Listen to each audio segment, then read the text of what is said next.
always laughing, and so were we. Although we didn't have much, we smelled the delicious food of our wealthy neighbor every day. It filled us with joy as if we, too, were feasting.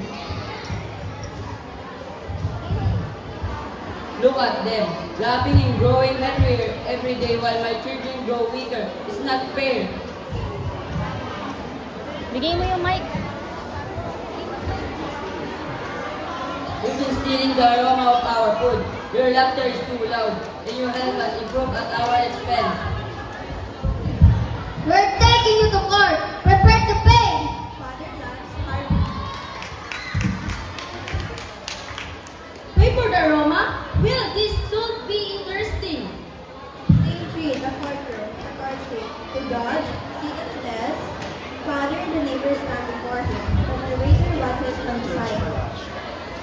Let the case begin. Neighbors, state your complaint. This man and his family have stolen the aroma of our food. They become hungry from it. While we have grown weak, we demand payment.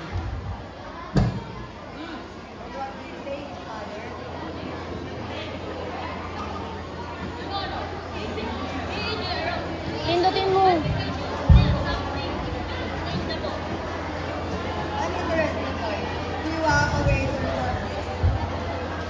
Father pulls out a small bag of coins, giving them loudly. Coins.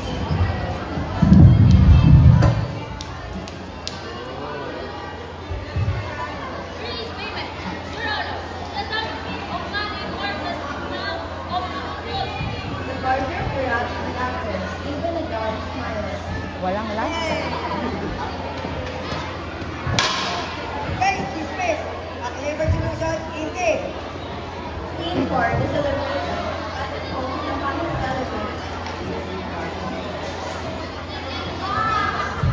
And so, he returns Nakuhay out talaga si Marita. full of laughter and joy. My father taught us that happiness is an outcome of gratitude, cleverness, and heart full of love. The family gathers